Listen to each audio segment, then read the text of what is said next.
हमारे चैनल को सब्सक्राइब करें और बेल आइकन दबाएं।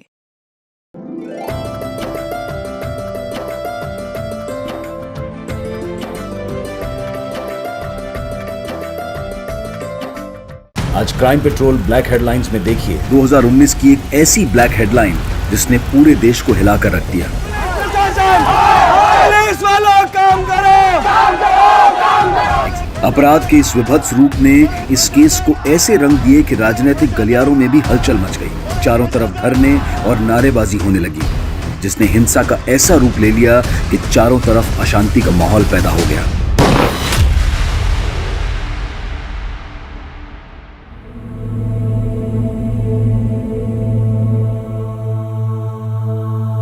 माँ, अरे ये सब हटाओ, देखो मैं तुम्हारे लिए क्या लेकर आया।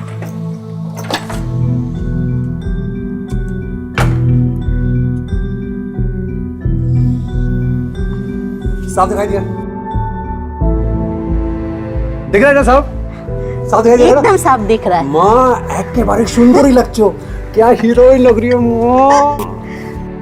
पर ये तो महंगा दिख रहा है, इतना महंगा चश्मा क्यों लाया तू? माँ तुमने सारी जिंदगी तो पाई पाई बचा के काटी, अब बाकी बची हुई जिंदगी तुम अच्छी तरह से काटो, हमारे अच्छे दिन आने वाले हैं।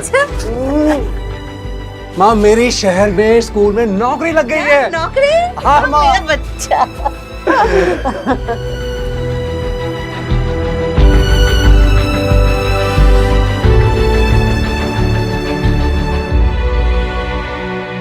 अरे माँ मैं यहाँ खुश हूँ, तू मेरी इतनी चिंता क्यों करती है? तू इतना दूर रहता है, चिंता तो होती है ना। काश तू इस बार काली पूजा में गांव आ पाता तो। अरे माँ, भाई ना कैसे आते? भाभी इतना लंबा सफर थोड़ी ना कर सकती है इस वक्त। हाँ मेरी माँ जानती हूँ। तपन बहू कहाँ है?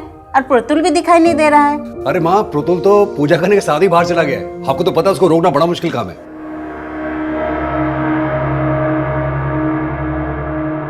लो बन गई तुम्हारी मूछें, जाओ। मुझे नहीं बना दानव वानव। बेटा दानव तो लड़कों को ही बनना पड़ता है, और आप तो महादानव शुंभ हो।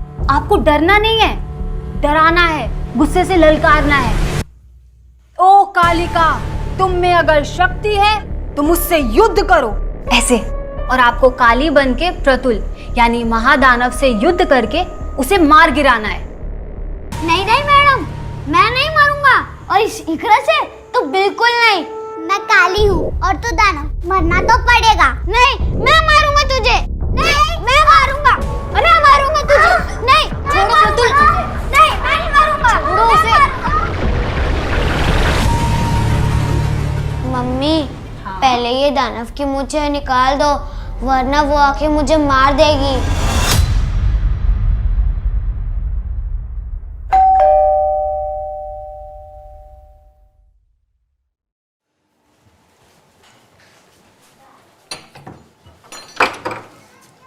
फिर से पागल है? पागल हो तू? क्या कर रहा है तू? पागल है?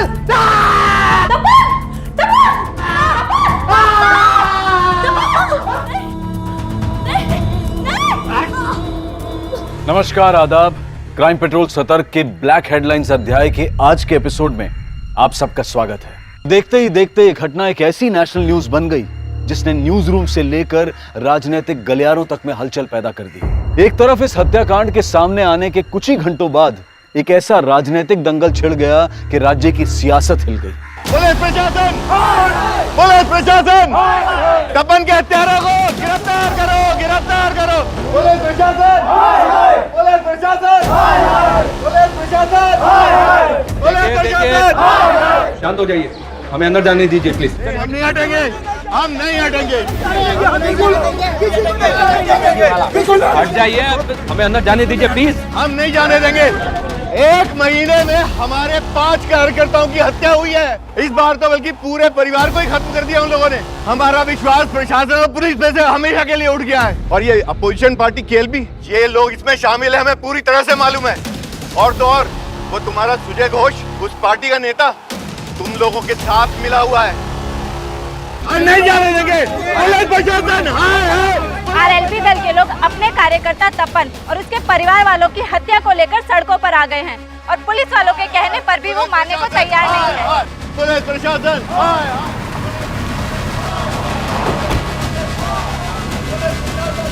जैन सर, इनको कंट्रोल करना बहुत मुश्किल हो रहा है सर। क्राइम सीन पे भी नहीं जाने दे रहे।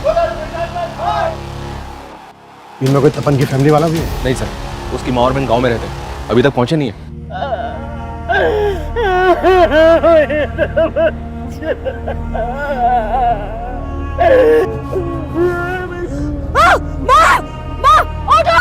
ऑटो रोको। माँ क्या हुआ? माँ क्या हुआ? माँ पुलिस प्रशासन पुलिस प्रशासन पुलिस प्रशासन देखिए, शांत हो जाइए, पुलिस प्रशासन शांत हो जाइए प्लीज। देखिए, इस वक्त मैं एक पुलिस ऑफिसर के नाते नहीं बल्कि एक इंसान होने के नाते आप लोगों से बोल रहा हूँ। जिन लोगों के लिए आप इंसाफ की मांग कर रहे हैं, घंटों से उनके मृत शरीर अंदर पड़े हैं। कम से कम उनकी बॉडीज तो हमें ले जाने दीजिए। और एक बार जरा ठंडे दिमाग से सोचिए, अगर हम लोग इन्वेस्टिगेट नहीं करेंगे तो उन्हें न्याय कैसे दिलवा पाएंगे, इंसाफ कैसे दिलवा पाएंगे?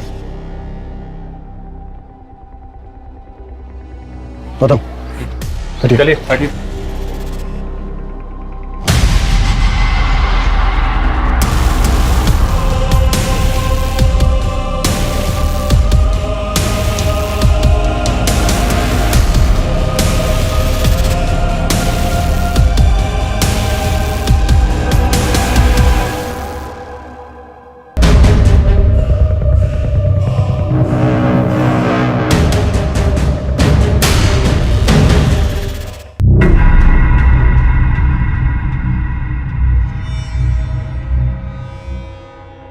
Wow, it's killing. ये होती है असली बिरयानी की खुशबू। अरे आप बिरयानी टेस्ट कीजिए, वो और भी ज्यादा किलिंग है। वाओ, इसका टेस्ट तो इतना अच्छा है ना, शब्द ही नहीं मिल रहे हैं मुझे तारीफ में। अरे क्या हुआ, आप ठीक है? कुछ नहीं, आपकी बिरयानी मेरे बच्चे को भी बहुत पसंद आई, किक मार रहा है अंदर।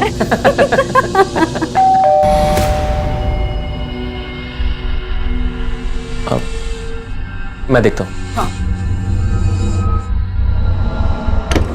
गंदी बदबू होती है। शक तुम?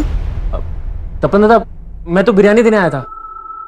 अरे प्रतुल बेटा, तुम तो बड़े अच्छे लग रहे हो, मुझे लगा के हैं। दानव बच्चे नहीं बुरे होते हैं। आप तो मुझे बुरा ही बोलोगे। इकरा के पापा जो हो। प्रतुल, अंकल से ऐसे बात नहीं करते ना। प्रतुल, प्रतुल। अच्छा मैं चलता हूँ। तपन दादा, आप और प्रतुल भी बिरयानी टेस्ट कीजिएगा। हाँ, खुदा हाफिज। खुदा हाफिज।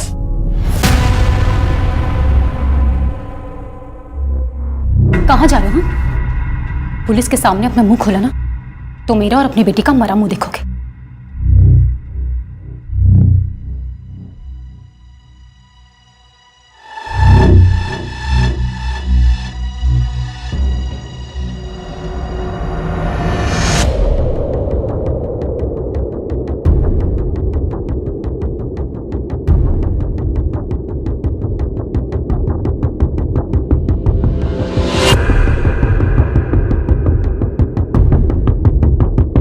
सर, घर में फोर्स एंट्री के साइन नहीं मिले। सर 3 मर्डर्स हैं। किलर शायद 1 से ज्यादा होंगे और मेन दरवाजे से ही घर के अंदर आए होंगे।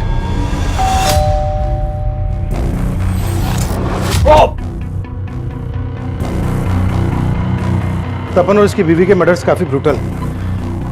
और यहाँ इनके बच्चे को देखो, लुक, बच्चे को गला दबाकर मारा गया है। जो किलर तपन की प्रेग्नेंट बीवी के घर पर इतनी बेदर्दी से वार करता है, वो बच्चे को सिर्फ गला दबाकर मारता है। आखिर चल क्या रहा होगा किलर के दिमाग में? ये आरएलपी पार्टी वाले तो इन मर्डर्स को राजनीतिक रंजिश ही बता रहे हैं सर। इन लाशों का हाल देखकर तो गहरी रंजिश लग रही है। ऐसा लग रहा है कि एंगल पर्सनल रहा होगा। अगर किलर्स मेन डोर से आए होंगे तो शायद उनके लिए दरवाजा खोला गया होगा। मे बी तपन की फैमिली के जान पहचान वाले रहे हों। गौतम, आसपास पता करवाओ, शायद कल रात किसी ने किसी को आते जाते देखा हो। सर,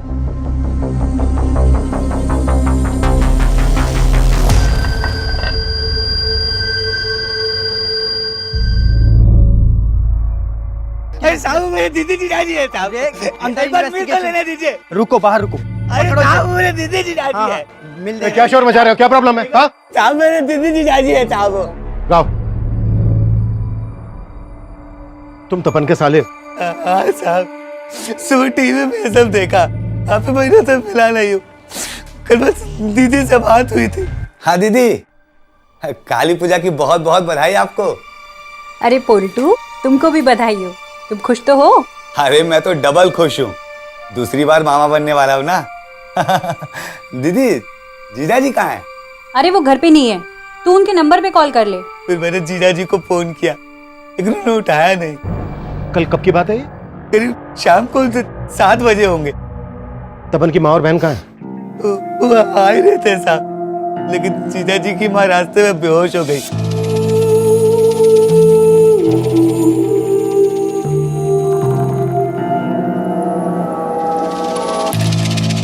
कल रात आपने किसी को तपन के घर पे आते जाते हुए देखा था?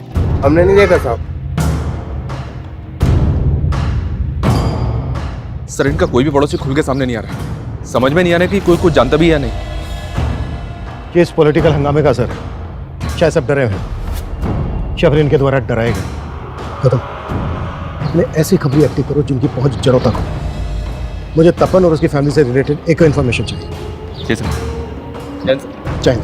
सर आपको क्या लगता है इन हत्याओं के पीछे किसका हाथ है? सर,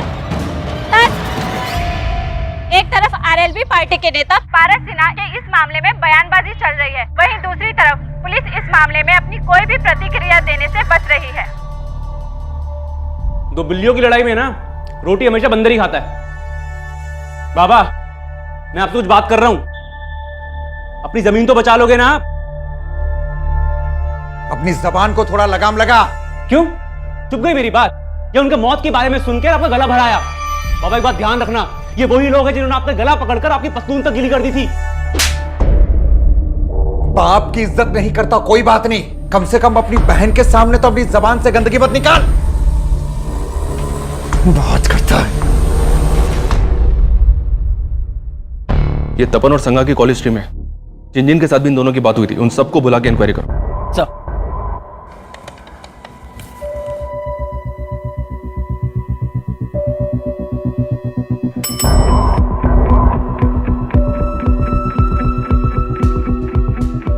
तपन को क्यों कॉल किया था? सर तपन दादा को मैं जानता हूँ और उस दिन मैंने सिर्फ काली पूजा की बधाई देने के लिए उनको फ़ोन किया था। उस दिन तपन जी और मैंने एक दूसरे को काली पूजा की बधाई दिए थे। हो सकता है काली पूजा का बहाना लेकर कोई सच छुपा रहा हो। हम किसी को हल्के में नहीं ले सकते। तपन और संगा के कॉल रिकॉर्ड्स में जितने लोग भी हैं उनको इन्वेस्टिगेट करो। तुमने बताया कि कत्ल वाले दिन तपन की माँ की भी तपन से बातें हुई थी। जी सर, लेकिन तपन की माँ और बहन से हमारी बातचीत नहीं हो पाई है। हालांकि तपन की माँ को हॉस्पिटल से छुट्टी मिल गई है, पर वो लोग अभी काफी सदमे में हैं सर। लेकिन हमारा उनसे बात करना भी बहुत जरूरी है। हो सकता है हमें उनसे कोई हिंट मिल जाए। तपन एक स्कूल में क्लर्क था, तो आरएलवी पार्टी से कैसे जुड़ा? डिटेल से निकलवा रहा हूँ सर, अपने खबरी काम पे लगे हुए हैं। एक तरफ तपन के परिवार की हत्या को लेकर सियासी तू में बढ़ रही थी, और वहीं दूसरी तरफ पुलिस को लग रहा था कि तपन उस राजनीतिक दल का कार्यकर्ता ही नहीं था जिस दल के कुछ लोग इस सारे मुद्दे को इतना तूल दे रहे थे। हत्यारे को फांसी दो, फांसी दो, हत्यारे को फांसी दो, फांसी दो। हमारी पूरी हमदर्दी है उस परिवार के साथ, लेकिन आरएलवी पार्टी की यह गलत रवैया इस राज्य का माहौल खराब कर रहा है। तो क्या राजनीतिक षड्यंत्र की आड़ लेकर इन हत्याओं के असल मकसद को दबाया जा रहा था? और अगर ऐसा था तो वो असल मकसद क्या था? केस इतना बड़ा हो गया था कि तपन के परिवार को जानने वाले अड़ोसी पड़ोसी भी खुलकर गवाही नहीं दे रहे थे, लेकिन उन्हें भरोसे में लेने की कोशिश पुलिस लगातार कर रही थी, लेकिन कोई सामने नहीं आ रहा था। और पुलिस जल्द ही तपन की मां और बहन से भी मिली। सर उस दिन भाईना और भाभी से बात हुई थी। अरे माँ, मैं यहाँ खुश हूँ, तू मेरी इतनी चिंता क्यों करती है? तू इतना दूर रहता है, चिंता तो होती है ना। भाभी से बात कराइए ना।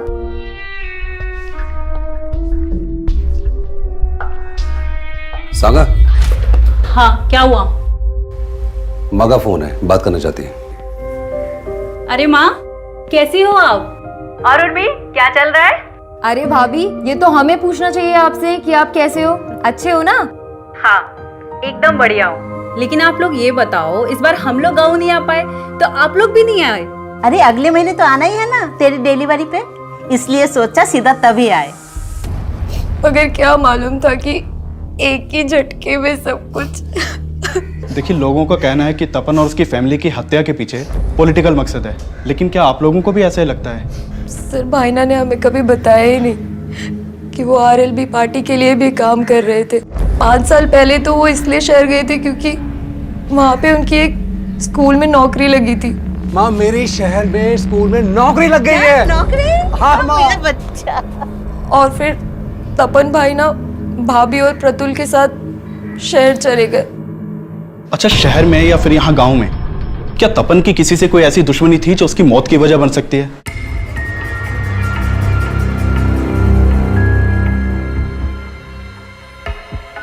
सर, तपन के घर से जो सामान मिला था उसमें डायरी भी थी। इस पे तपन की बीवी का नाम लिखा हुआ है, उसी की होगी। हाँ, देखी थी ये डायरी मैंने। क्या लिखा है इसमें?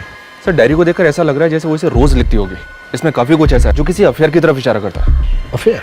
जी सर।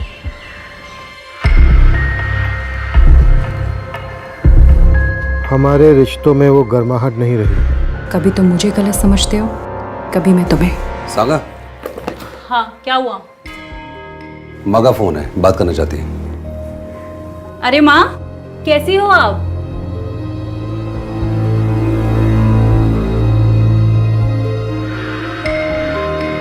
ना कभी तुम कुछ बोल पाते हो और ना कभी मैं।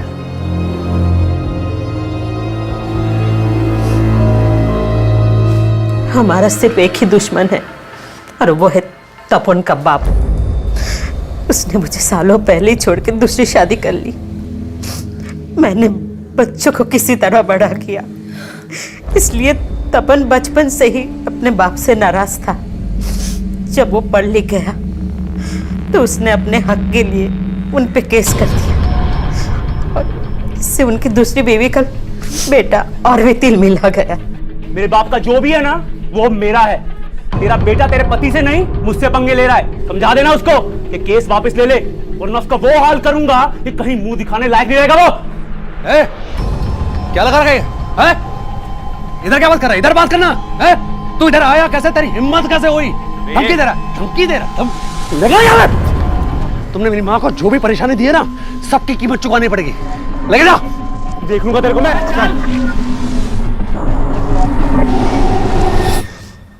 आखिरकार हमने केस जीत लिया था और अदालत ने हर जाने के साथ साथ उनकी आधी जायदाद हमारे नाम करवाने का फैसला सुनाया था। तो आप लोगों को ऐसा लग रहा है कि तपन और उसके बीवी बच्चे को मारकर उसने आपसे बदला लिया है?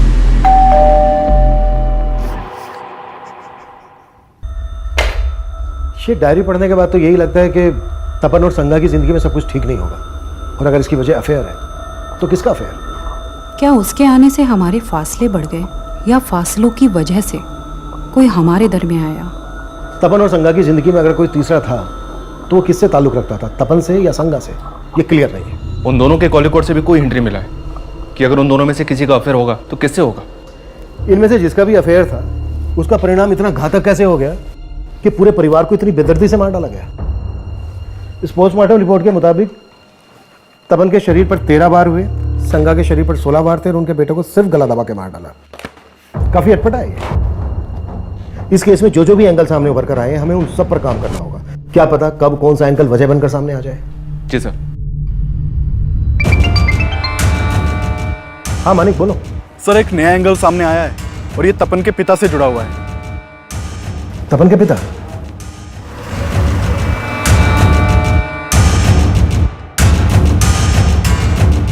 अरे कहाँ गुल खिलाकर आए हो आप, जो आपके पीछे पीछे पुलिस भी आ गई यहाँ पर?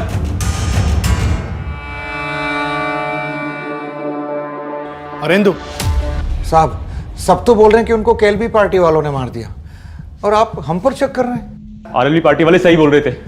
आप लोग केएलबी पार्टी वालों को बचाने के लिए हमें फंसाओगे। चुप, बिल्कुल चुप। बहुत ज्यादा बोलता है ना तू। अभी अगर सच नहीं बोला ना तूने तो यही धुलाई होगी तेरी। साहब, जब कुछ किया ही नहीं तो आपकी धुलाई के डर के मैं कोई झूठ को थोड़े स्वीकारूंगा। साहब, माना कि पहले भूल हो गई थी, लेकिन कोर्ट के आदेश के अनुसार मैंने अपना आधा हिस्सा दे दिया था उन्हें। पर वो तपन पूरी जमीन हड़पना चाहता था। पूरी जमीन? हाँ साहब, पूरी जमीन। जमीन बिकी नहीं थी, आधा हिस्सा उनका था। तपन ने लाखों की कीमत पर वो जमीन बटाई पर दे दी और सारा पैसा खुद हजम कर गया। साहब उसने पाई पाई को तरसा दिया था, पर हम कोर्ट नहीं गए, ये सोच के कि मिलजुल के रास्ता निकाल लेंगे। और जब रास्ता नहीं निकला तो खत्म कर दिया उसे? नहीं साहब, वो तो शहर में थे, और जब ये कांड हुआ तो मैं और मेरा बेटा तो गांव में थे। तो किसे भेजा था उसको मारने के लिए? साहब हमने किसी को मारने के लिए सुपारी नहीं दी साहब, पर मेरे बाप ने क्या किया मुझे नहीं मालूम। साहब मैं मानता हूँ कि लखन गर्म दिमाग का है, पर उसने क्या किया ये मुझे नहीं मालूम। ऐसे नहीं बोलेगा ये। सर, एक तरफ तपन और उसके परिवार की हत्या को पॉलिटिकल मर्डर बताया जा रहा था, अपोजिशन पार्टी केएलपी, ये लोग इसमें शामिल है, हमें पूरी तरह से मालूम है। वहीं पुलिस को तपन से जुड़े ऐसे कई पर्सनल एंगल मिल रहे थे जो इन हत्याओं की वजह बन सकते थे, और इन्वेस्टिगेशन का ये दोहरा मापदंड पुलिस की चुनौतियां और भी ज्यादा बढ़ा रहा था। सर दोनों बाप बेटे कुछ नहीं उगल रहे हैं, इन्होंने खुद मारा है, सुपारी दी है, सब पता करता हूँ। मर्डर्स इतने ब्रूटल थे, किसी ना किसी पड़ोसी ने कुछ ना कुछ देखा सुना तो जरूर होगा। क्या अभी भी कोई कुछ नहीं बोल रहा है? जी नहीं सर, लेकिन अभी माहौल को शांत हुआ है, फिर से ट्राई करते। तपन का बाप बोल रहा था कि तपन सारी जमीन की बटाई के पैसे खुद रख लेता था। तपन यहाँ एक स्कूल में क्लर्क था, पार्ट टाइम इन्वेस्टमेंट स्कीम बेचता था। इतने वर्ष से 5 साल के अंदर शहर में उसने अपना घर बना लिया। गांव की जमीन जायदाद वैसी की वैसी। कहीं उधारी का मामला तो नहीं है? मैं कम इन सर कम सर, तपन के स्कूल में पूछताछ की तो कुछ बातें पता चली है सर। उसके स्कूल में एक टीचर है मिताली, जो तपन के बेटे को ट्यूशन भी पढ़ाती थी। और सर इस मिताली का तपन के घर पर काफ़ी आना जाना था। और सर लोगों से पता चला है कि इस मिताली और तपन में काफ़ी अच्छी बातचीत थी। रहती कहाँ है मिताली? सर ये मकदीर नगर में कहीं किराए के मकान में रहती है। जिस अफेयर के एंगल को हम ढूंढ रहे हैं, कहीं वो मिताली और तपन से तो नहीं जुड़ा है? इस एंगल को लेकर हमें तपन की माँ, बहन और संगा के भाई से बात करनी चाहिए। गौतम, तुम मिताली से मिलो और तुम इन सबसे बात करो। ये कैसी बात कर रहे हैं साहब? तपन और संगा के बीच कोई तनाव नहीं था। हो सकता है कि ऐसा कुछ हो, लेकिन आपको पता ना चला हो। अच्छा, आपको कुछ अंदाजा है कि उनके बीच कुछ? नहीं सर, मुझे कभी ऐसा लगा ही नहीं कि उनके बीच में कोई तीसरा भी होगा। जीजा जी का कुछ ऐसा होता तो दीदी मुझसे छिपाती नहीं। ये भी तो हो सकता है कि तुम्हारी दीदी का कोई पास्ट हो। क्या उनका किसी के साथ कुछ? नहीं सर, ऐसा कुछ नहीं था।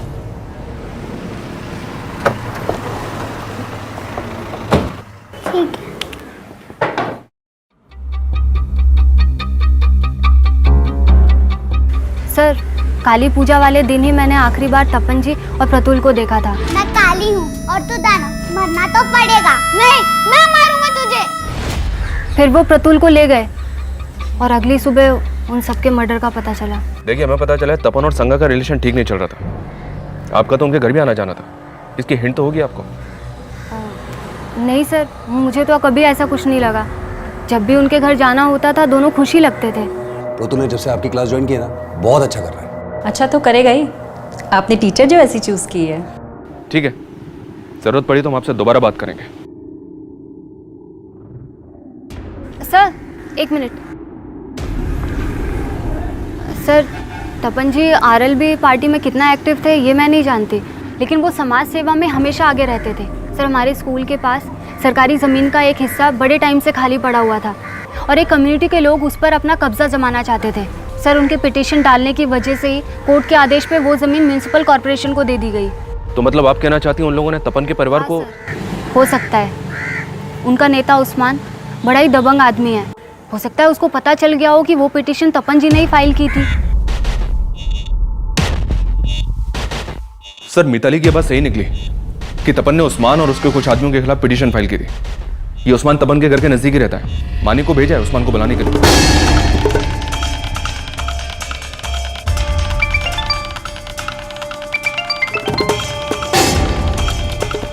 मानिक सर, उस्मान के घर पे एक हफ्ते से ताला लगा है और उसका नंबर भी बांधा रहा है। सर, उस्मान को जानने वाले कुछ लोगों से मैंने बात की, वो भी नहीं जानते कि उस्मान है कहाँ पे। नजर रखो उन पर, वो जरूर जानते होंगे कि इस वक्त उस्मान कहाँ है और उस्मान के लिए लुकआउट नोटिस जारी करना। सर, उस्मान के गायब होने का तो यही मतलब निकलता है कि वो इन मर्डर्स में इन्वॉल्व है।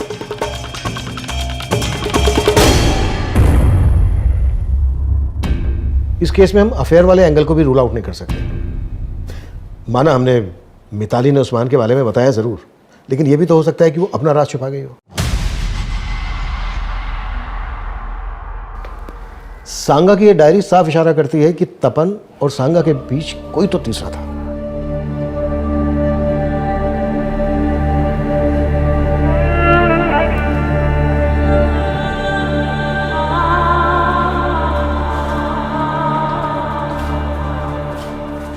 कहाँ भाग रही थी?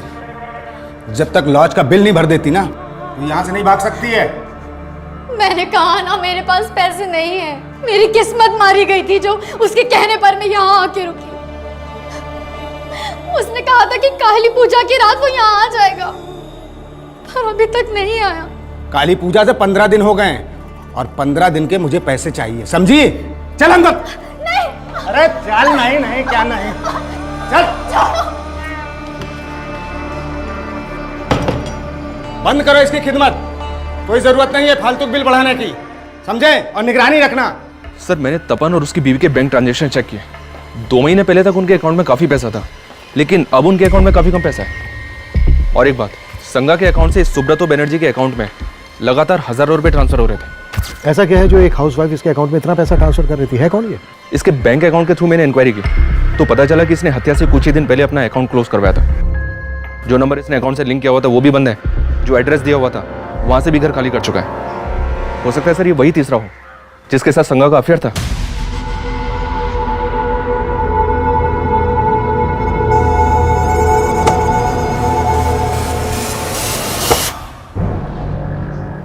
कहीं ऐसा तो नहीं है कि सुब्रतो बनर्जी संगा को किसी वजह से ब्लैकमेल कर रहा था? इस सुब्रतो बनर्जी के लिए तलाश शुरू करवा दी मैंने सर। और उस्मान, उसका कुछ पता चला? फिलहाल तो नहीं, उसकी भी तलाश जारी है।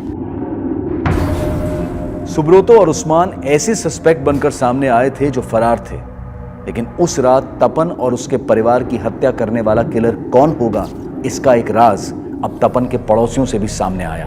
आखिरकार कुछ लोग बयान देने के लिए अब सामने आए थे। बोलिए सर। हम पहले से कहना चाहते थे, लेकिन तब माहौल ऐसा था कि हम डर रहे थे। क्या बोलना चाहते थे आप लोग? साहब, काली पूजा वाली रात एक आदमी को उनके घर के बाहर देखा था। पहले वो मुझे देखकर रुक गया था, पर मैं अपनी सब्जी की थैली बाइक पर भूल गया था। बाद में मैं आया तो देखा कि वो तपन के घर की बेल बजा रहा था। कौन था वो आदमी? उसको पहले कभी देखा था यहाँ? साहब, उस वक्त रात में तो बहुत अंधेरा था, कुछ दिखाई तो नहीं दिया। लेकिन हाँ साहब, उसने व्हाइट कुर्ता पहना हुआ था।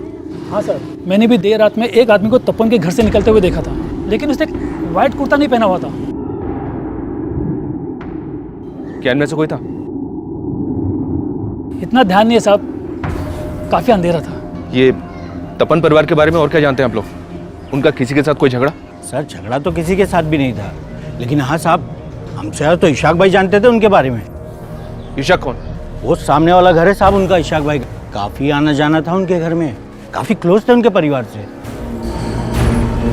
मैं आपके पैर पड़ती हूँ, मुझे जाने नहीं दे सकते तो कम से कम मुझे मेरा फोन तो दे दीजिए। क्या करेगी फोन लेके?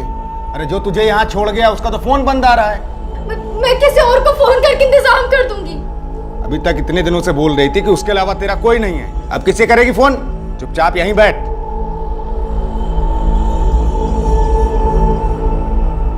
हमने उस दिन भी आप लोगों से बात की थी, आपका इतना मेल जोल था उनसे, फिर भी आपने हमें कुछ नहीं बताया। अरे सर, कुछ पता होता तो बताते ना। हमने कहा ना, हमने उस रात कुछ नहीं देखा। लेकिन तपन और उसकी फैमिली के बारे में तो काफी कुछ पता होगा ना? हमें पता चला है कि तपन और संगा के बीच कुछ भी ठीक नहीं चल रहा था। इसकी वजह क्या होगी? पता नहीं सर, हमने तो ऐसा कुछ नोटिस नहीं किया, और हमें तो यही लग रहा था कि वो दोनों खुश ही होंगे। सर, सुब्रतो के बारे में पता किया। सुब्रतो एक हिस्ट्री शीटर है और 420 के केस दर्ज हैं उसके नाम पे। सर, सुब्रतो लोगों का पैसा पोंजी स्कीम में लगवाता था और फिर गायब हो जाता था। अलग अलग शहरों में अलग अलग नाम से कई बैंकों में अकाउंट मिला है उसका, और सब काफी समय से वांटेड है। तो क्या इसने संगा के साथ भी फ्रॉड किया होगा? इस वक्त कहाँ है? ये तो नहीं पता सर, लेकिन कलिंगा पुलिस उसे काफी समय से ढूंढ रही है और उन्हें उसकी एक लीड भी मिली है। उन्हें लगता है कि वो फूलबनी में छिपा हो सकता है। उनके टच में रहो, किसी भी हाल में हमें ये सुब्रतो चाहिए। Okay sir.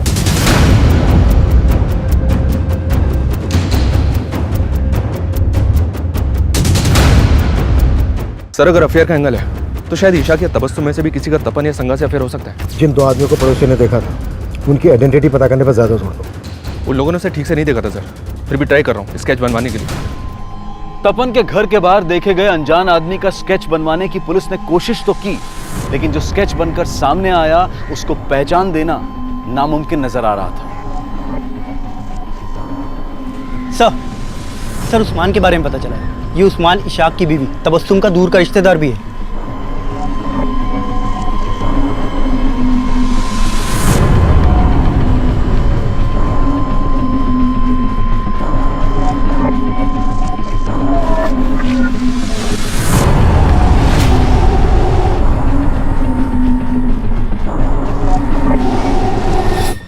सर मेरा कोई अफेयर नहीं था तपन की वाइफ से सर। तो उसके अकाउंट से तुझे पैसा क्यों ट्रांसफर होता था? सर वो तपन उसके अकाउंट से भेजता था सर। सर मैं ऐसे बकरे तलाशता रहता था जो मेरे जाल में फंस जाए। मैंने उसको एक फेक स्कीम सुनाई थी और मेरे जाल में फंस गया। देखो दादा, ये ऐसा इन्वेस्टमेंट प्लान है कि राउंड अप में इंटरेस्ट मिलता है इस पे। 2 साल का स्कीम है, आपके पास जब जब पैसे हो तब तब इन्वेस्ट करते रहना। 18% ब्याज के साथ सारा पैसा वापस मिलेगा। अच्छा जी दादा, और मैं चाहता हूं कि आप इसमें इन्वेस्ट जरूर करो। लेकिन सर वो मेरे लालच के बाद मेरे जाल में फंस गया और मैं जितना पैसा वसूल सकता था मैंने वसूल। लेकिन सर आप मेरा विश्वास कीजिए सर, मैंने किसी को नहीं मारा सर। मैं सच बोल रहा हूं सर, मैंने किसी को नहीं मारा। तपन, उसकी बीवी संगा, उनका बेटा प्रतुल, सबसे जुड़े ऐसे कई रहस्य थे जो इस केस को लगातार उलझा रहे थे। तपन के पिता अरेंदु, उनका बेटा लखन, उस्मान, सुब्रोतो, इशाक और तबस्सुम, ये सभी सस्पेक्ट थे। लेकिन इनके अलावा भी कई नाम और चेहरे थे जिनसे पुलिस का अभी तक परिचय नहीं हुआ था। और इन सब के बीच पुलिस को एक बड़ी कामयाबी मिली, उन्हें मर्डर वेपन मिला। सर ये थैली में ये खून से सना हुआ कुर्ता मिला है। सर इस कुर्ते में सब जगह खून लगा हुआ है। और सर एक कोयता मिला है, इसमें भी काफी खून लगा हुआ है। सर ये सारा सामान यहाँ डंप किया गया था। आइए सर। सर इस सब सामान को इस थैली के अंदर डाल के इस पत्थर के पीछे यहाँ डंप किया गया था। सर आदमी सुबह यहाँ से जा रहा था, इसने ये थैली देखी और हमें इन्फॉर्म किया। सर ये जगह तपन के घर से ज़्यादा दूर नहीं है। एक विटनेस ने बताया था कि हत्या वाली रात को एक आदमी व्हाइट कुर्ते में तपन के घर के बाहर देखा गया था। ये कोयता मर्डर वेपन हो सकता है सर। उस रात एक आदमी व्हाइट कुर्ता पहनकर तपन के घर के अंदर गया, तो फिर से और जब घर से बाहर निकला उसने नीले रंग की कमीज पहनी हुई थी। हो सकता है ये कोई 2 नहीं बल्कि एक ही आदमी हो जो अपने साथ कपड़े लेकर गया और मर्डर करने के बाद उसने कपड़े चेंज कर लिए और फिर व्हाइट कुर्ता और कोयता लाकर इस पत्थर के पास डंप कर दिया। आसपास पता करवाओ, शायद काली पूजा की रात को उस किलर को किसी ने यहाँ पर ये सब डंप करते हुए देखा हो। Okay sir.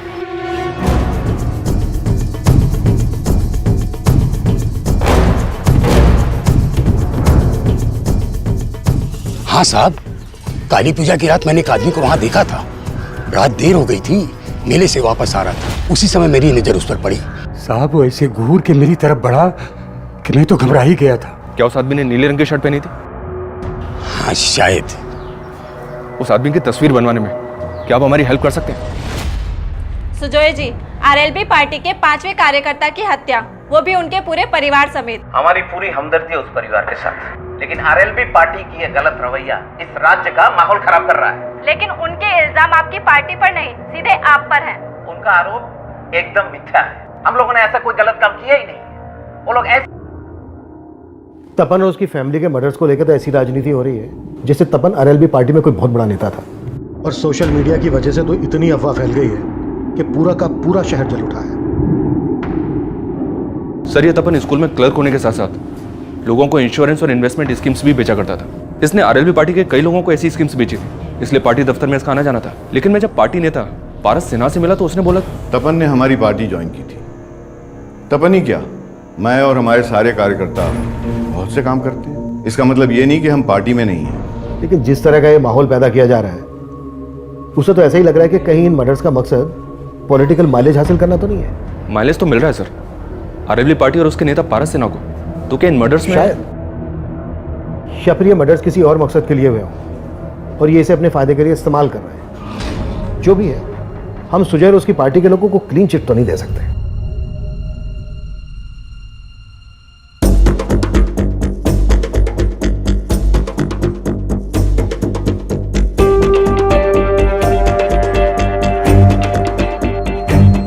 सर ये स्केच उन स्केचेस से अलग है जो तपन के पड़ोसी ने बनवाए थे। सर एक मिनट, सर ये आदमी कहीं देखा देखा लग रहा है। हाँ सर, इसे तो हमने पूछताछ के लिए बुलाया था।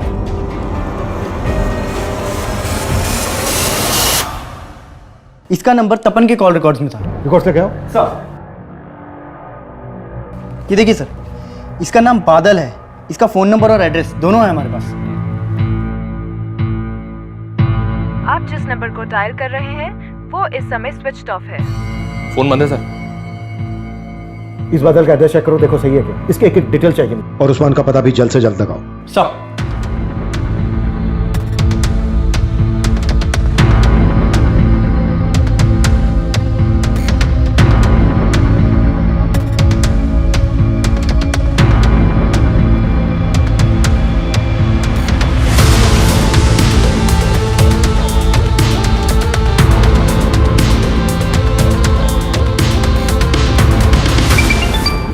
हाँ गौतम बोलो। सर बादल के घर पे भी ताला लगा हुआ है।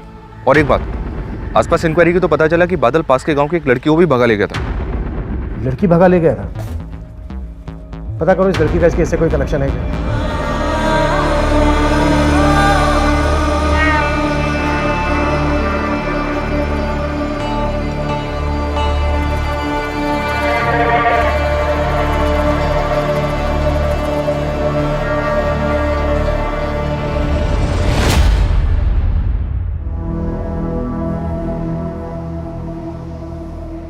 मैं खाला के यहाँ जा रही हूँ, लेकिन तुम घर से बाहर निकलने की सोचना भी मत।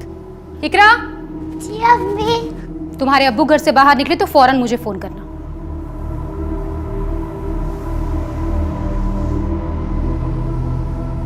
सर वो उस्मान खुद आया पुलिस स्टेशन। सर मैं भागा नहीं था, मैं तो अपनी बेगम के साथ यूपी गया हुआ था, और जैसे मुझे पता चला कि आप लोग मुझे ढूंढ रहे हैं, मैं वापस चला आया। भागा नहीं था तो फोन बंद क्यों था तेरा? सर वो तपन की वजह से वो जमीन नहीं हथिया पाया तो मरवा दिया उसको। तपन जी, आजकल ये लोग रोज यहाँ इकट्ठा हो जाते हैं, आखिर चक्कर क्या है? मुझे खबर मिली है कि ये लोग इलीगल तरीके से जमीन को हथियाने की कोशिश करें, जो मैं होने नहीं दूंगा। अरे बच्चों की जगह ही मैं कोर्ट में इनके खिलाफ पिटीशन दायर करने वाला हूँ। मुझे तो मालूम भी नहीं था कि तपन ने पिटीशन फाइल की थी। चलिए बोल, तबस्सुम और इशाक का इस सबसे क्या लेना देना है? तबस्सुम इशाक भाई को शक करती थी कि उसका तपन के बीबी से कोई चक्कर है। सर मैंने बादल के कॉल रिकॉर्ड्स चेक किए, ये देखिए सर बादल के कॉल रिकॉर्ड में एक बरुणी नाम की लड़की का नंबर मिला है। सर बादल और बरुणी के बीच में काफी बातचीत होती थी। सर ये वही लड़की है जिसे लेकर बादल भाग गया था। सर काली पूजा वाले दिन भी इन दोनों के बीच में काफी बातचीत हुई थी। सर बादल का नंबर तो बंद आ रहा है, लेकिन बरुणी का नंबर चल रहा है और हम उसकी लोकेशन ट्रेस करने की कोशिश कर रहे हैं।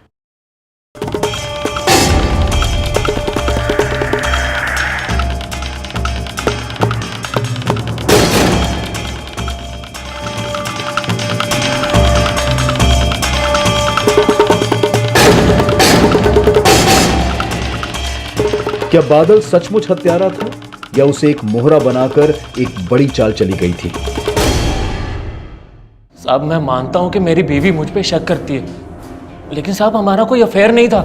मैं उनको बोलता भाभी था लेकिन मानता बहन जैसी था साहब। लेकिन तबस्सुम तो तुझ पे शक करती थी, तो क्या उसने उस्मान को बोल के? नहीं साहब नहीं, तबस्सुम पे मुझे शक नहीं है, लेकिन हाँ उस्मान पे मुझे पूरा शक है साहब, क्योंकि वो जिस जमीन पर कब्जा करने वाला था ना, उसके बारे में तपन दादा को मैंने ही बताया था, जिसके बाद तपन दादा ने पिटीशन फाइल की थी।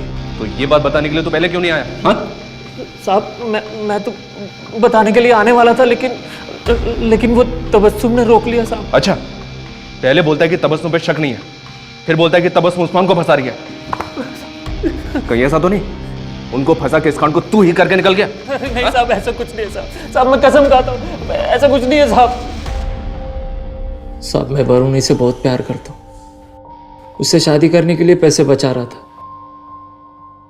और कुछ पैसों से 2 इन्वेस्टमेंट प्लान लिए थे तपन से, जिसके लिए हर साल 24,000 देने पड़ते थे। पहले साल तो उन्होंने पैसे लेकर रसीद दे दी थी, लेकिन इस साल जब मैंने दूसरे 24,000 की किस्त दी तो उन्होंने रसीद नहीं दी, बोला बाद में दूंगा। तपन दादा आपने रसीद नहीं दिया था मेरा। अरे तुम मुझे क्या रास्ते में रसीद के लिए रोक रहे हो बार बार? तुम्हारे पैसे लेके मैं भाग रहा हूँ क्या? जब भी रसीद मांगता हमेशा टालते। कुछ दिनों के बाद मैं फिर से उनके घर पे गया।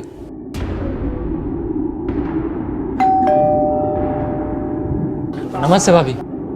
तुम फिर आ गए? वो तपन जी से मिलना था मुझे। अरे कितनी बार तुमसे बोला यहाँ मत आया करो, बार बार मुंह उठा के चले आते हो। भाभी को परेशान कर रहा है, क्यों आया तू यहाँ पर? दादा आपने बोला था आज आप मुझे रसीद दे दोगे, दे दो ना मेरी अरे रसीद। तुझे मैंने कहा है ना कि रसीद बन जाएगी तो तुझे बुला के दे दूंगा ना। आप मुझे पैसे नहीं दे रहे, रसीद नहीं दे रहे, इसका मतलब आप मुझे धोखा दे रहे। मैं धोखा दे रहा हूँ? धोखा दे रहा हूँ? अब चल निकल यहाँ से। दो कौड़ी का आदमी नगदल मत आना यहाँ पर।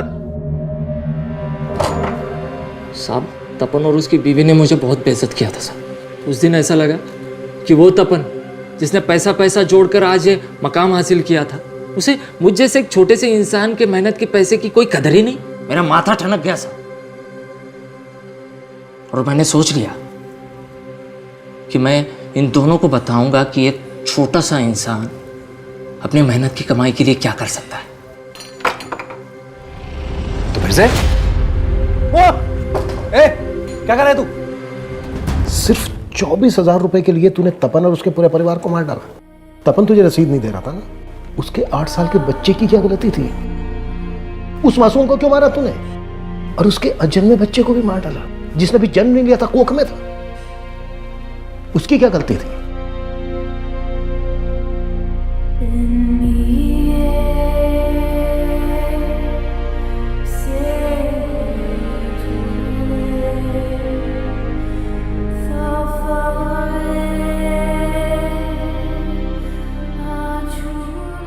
जिस सरगर्मी से इस केस की शुरुआत हुई थी, उतना ही सहमा हुआ इसका अंत था। सिर्फ 24,000 रुपए की एक रसीद को लेकर हुई कहासुनी ऐसी जघन्य हत्याओं की वजह बन गई। पर तपन और सांगा के बीच जिस तीसरे इंसान को तपन और सांगा के तनाव की वजह समझा जा रहा था, उस बारे में पुलिस को कुछ भी नहीं मिला था। अपने परिवार को एक बेहतर जिंदगी देने के लिए तपन ने उम्र भर संघर्ष किया, और जैसा कि मिताली की कहानी के नायक के साथ हुआ, एक समय के बाद तपन को भी कामयाबी की चाबी मिल ही गई। लेकिन समय के साथ उसकी परछाई में ऐसी सेंध लगी कि वो बादल के लिए नायक से खलनायक में तब्दील हो गया। ये खुलासा जितना चौंकाने वाला था, उतने ही चौंकाने वाले थे वो दावे जिनको लेकर बड़े बड़े भ्रम फैलाए गए और आरोप प्रत्यारोप का विभत्स खेल खेला गया। ये ऐसी ही भ्रांतियां हैं जो किसी बेकसूर को मॉब लिंचिंग का शिकार बना देती हैं। कहीं पत्थरबाजी तो कहीं आगजनी। ये भ्रांतियां हमारे समाज को भटका रही हैं। इसलिए हमेशा ऐसी भीड़ का हिस्सा बनने से बचें जहां पर तर्क वितर्क का नहीं, सिर्फ कुतर्क का हल्ला मचता हो। अब मैं अनूप सोनी आपसे विदा लेता हूं। फिर मुलाकात होगी क्राइम पेट्रोल सतर्क के ब्लैक हेडलाइंस अध्याय में एक और नए केस के साथ। और याद रखें, क्राइम और आपके बीच में सिर्फ इतना फर्क है कि आप कितने सतर्क हैं। सतर्क रहें, सुरक्षित रहें। जय हिंद। For more updates, subscribe to our channel, click the show links and enjoy watching the videos.